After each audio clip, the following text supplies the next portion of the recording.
Hi రాన్షి, చలో మరి మన రొటీన్లో దిగుదాం. ఒకసారి బ్యాక్కి పోయి అన్నప్రసన్న దావత్ ఎలా అయిందో తెలుసుకుందామా. అన్నప్రసన్న అంటే బేబీకి సాల్ట్ స్టార్ట్ చేసే రోజు. సో ఇది మీకు ప్రమోషన్ అన్నమాట. మిల్క్ నుంచి మెల్లగా ఫుడ్కి వెళ్ళే దారి. మీకు ఫుడ్ అయితే నచ్చదు కానీ బట్ వేరే దారి లేదమ్మా. బట్ అందరూ మనలా కాదు నాన్న.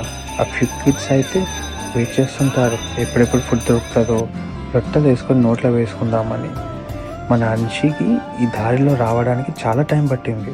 మన టాపిక్ మెల్లగా డైవర్ట్ అవుతున్నట్టుంది. టాపిక్లో వచ్చేద్దాం. నార్మల్గా ఈ సెరమనీ గర్ల్స్కి 5 months 5 days or 7 months 7 days కల్లా ఆడ్ మంత్స్లో based on babies birthday time and start బట్టి ఆస్పిషియస్ టైంలో చేస్తారు. బాయ్స్కి అయితే ఈవెన్ మంత్స్లో 6 months 6 days కల్లా, లేదంటే బేబీ సిట్టింగ్ పొజిషన్లో కంఫర్టబుల్గా ఉన్నప్పుడు we do it so that food go straight to the stomach.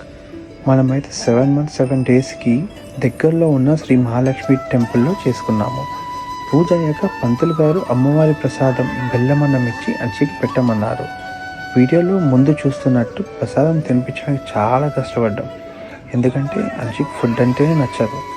పూజ అయ్యాక ఇంట్లో సెరమనీకి కావాల్సిన వస్తువులు వీడియోలో చూస్తున్నట్టు రెడీ చేసుకొని పెట్టుకున్నాము. ఈ వస్తువులు అన్నిటికో స్పెషాలిటీ ఉంది. ఏది పట్టుకుంటే ఆ బ్లెస్సింగ్ ఉంటుందని నమ్మకం. ఆ తర్వాత వీడియోలో చూస్తున్నట్టు మంచి చాలా కష్టపడి అచీవ్డర్ గోల్ బంగారం పట్టుకుంది. చూద్దాం ముందు ముందు ఎంత ఇంట్రెస్ట్ ఉంటుందో. తర్వాత బుక్, ఆ తర్వాత కత్తి అంటే బెస్ట్ ఇన్ స్టడీస్ అండ్ నైఫ్లో పవర్ఫుల్గా ఉంటావని వీఆర్ హోపింగ్.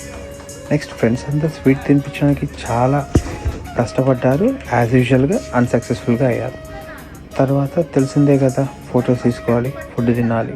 ఈ 2 పనులు అయ్యాక మన దావత్ని సక్సెస్ఫుల్గా ఎండ్ చేస్తాము.